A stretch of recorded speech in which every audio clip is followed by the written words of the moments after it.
Look at that. A little girl with her calves. It's too bad they can't stay that way forever. Sometimes things aren't what they appear to be. It looks like she's feeding 1 or 2-month-old calves. Would you believe 6 to 14-month-old heifers? And 3 of them are bred. On this edition of the Cattle Show, we take a look at the Dexter cattle. The Dexter is one of the many breeds, and when we say many, we mean small. Today, we're visiting with Neil and Maureen McCready of the Fancy Dexter Ranch. These little cows may be the perfect answer for someone with a few acres. They're also ideal for a beginner who wants to become accustomed to handling cattle. Their size is not intimidating, and combine that with their good nature and you have a very appealing herd.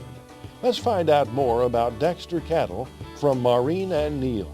We have about 40 head of Dexter cattle right now.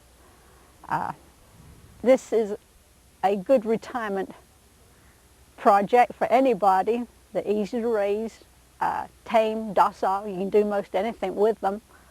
We've been doing this for about 10 years from now, and we kind of enjoy every minute of it. Mostly we're retired. We raise these cattle, the Dexters, and we specialized in the Dexters because they're such an easy breed to take care of. There's no problem with them calving. They're really a laid-back type of an animal that the wife can move them from one pasture to the other without me having to get out there to help her. And it's just a lot of fun. Keeps us busy, gives us something to do.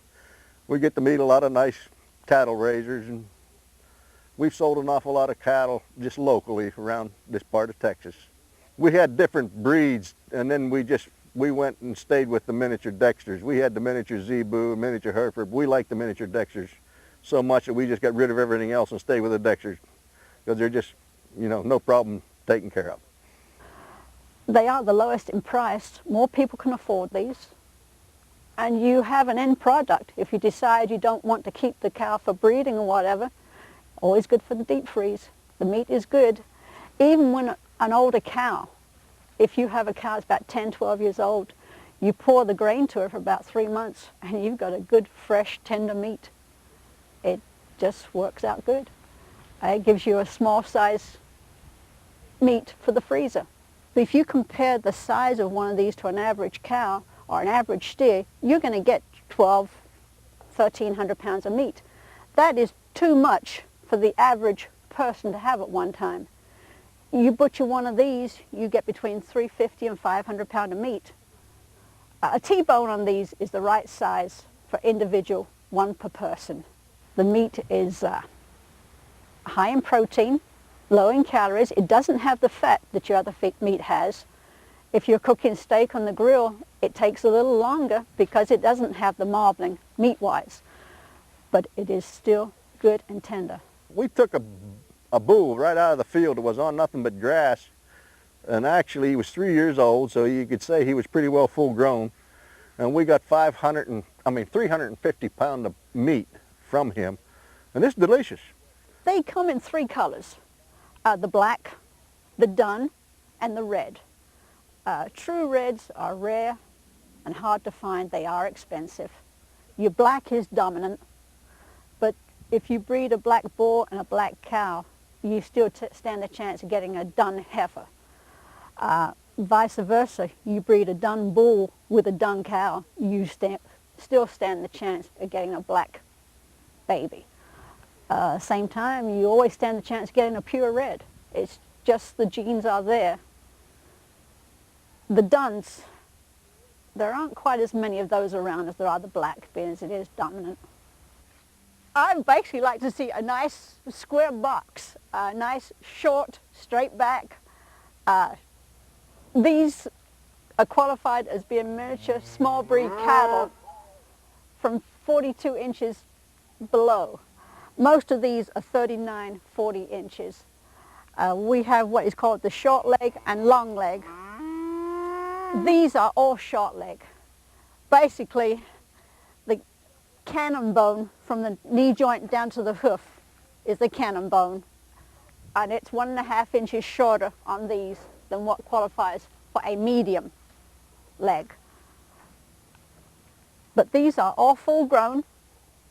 This one here is about 6 years old. Little black one coming over here, she is 4 years old. She's already had 2 calves. She's ready to go with a 3rd calf this coming spring.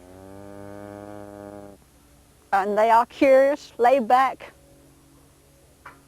At the same time, they do have horns, so you do have respect for them. We have some that have been dehorned, a couple of polled ones. Most of ours have horns. I can look at a cow and guess at its age. You can see how nice and wide they are at the base and the long. Both of these right here are about 6, 7 years old. Full grown, got a lot of growing, not growing, but a lot more babies to give us yet.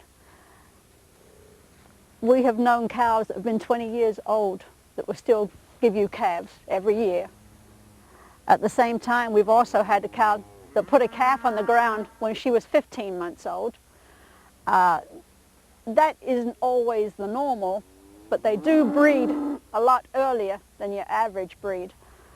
That way you get more production at an earlier rate, and because they don't eat as much and last a lot longer. Our bull that we're using is 13 years old right now, and we figure he's good for at least another 5 years. These things here, if you'll notice, their belly, it gets huge. They get great big belly on them, and there's no problem looking at Dexter and telling her when she's pregnant, because the calf is always on the right-hand side, the cow's right-hand side, and it'll hang out farther than the stomach does on the left. If you have a limited space or a limited budget, these could be just the cattle you're looking for. Their low maintenance, gentle disposition, and small size makes this an appealing breed.